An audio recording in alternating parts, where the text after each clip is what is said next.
ঢাকা উত্তর সিটি কর্পোরেশনের প্রধান ম্যানেজার ডাক্তার নাইলা আপাকে আজকের এই সংবাদ সম্মেলনের সমাপ্তি ঘোষণা করার জন্য বিনীত অনুরোধ জানাচ্ছি।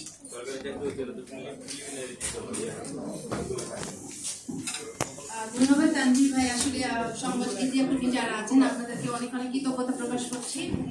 আপনারা আমাদের ডাকে সাড়া দিয়ে আমাদের এই ৪,৩৮২ জন কর্মকর্তার ডাকে সাড়া দিয়ে আপনারা এখানে এসেছেন। আমাদের যে ঐকান্তিক ইচ্ছে এবং আবেদন, আমি দাবি বলবো না, দাবি তো সবারই থাকে। আমাদের আবেদন মাননীয় প্রধানমন্ত্রীর দৃষ্টি আকর্ষণ করা। আমরা জানি আমরা আপনাদের মাধ্যমে তার দৃষ্টি আকর্ষণ করতে পারবো এবং আপনাদের সহযোগিতা আমাদেরকে প্রধানমন্ত্রীর কাছ পর্যন্ত নিয়ে যাবে।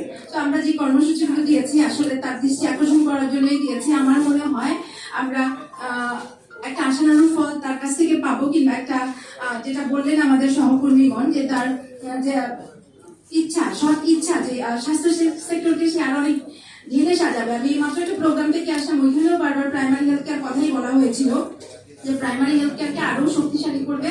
মাননীয় প্রধানমন্ত্রীর অনেক ধরনের কর্মসূচি আছে, সেই কর্মসূচির সাথে একাত্মতা ঘোষণা করেই আমরা বলতে চাই আমরা যারা আরবান প্রাইমারি হেলথ কেয়ার এতদিন পর্যন্ত 28 বছর থেকে সার্ভিস দিয়ে যাচ্ছে, এখানে অনেক দক্ষ জনগোষ্ঠী আছে, তাদেরকে নিয়ে যেন আমাদের মাননীয় প্রধানমন্ত্রী তার এই কর্মসূচিকে বাস্তবায়ন করার জন্য উদ্যোগী হয় এবং আপনাদের মাধ্যমে আমাদের এই কথাগুলো, আমাদের এই আবেদনগুলো তাদের কাছে পৌঁছাবে। আমরা এটা আশা ব্যক্ত করছি এবং আমরা জানি আমাদের কর্মসূচি, আমার মনে হয়, আমি দৃঢ় বিশ্বাস করি আমাদের এই বাংলার জনগণই তো আমরা তো তারই দেশের মানুষ।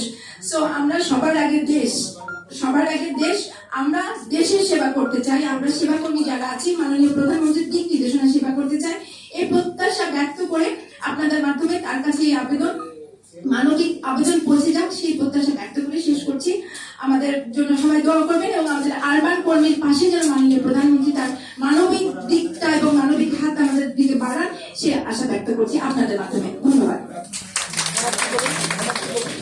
এবং সেই সাথে আজকের এই প্রোগ্রামে আমরা এই সমাপ্তি ঘোষণা করে দিচ্ছি। ধন্যবাদ সবাইকে।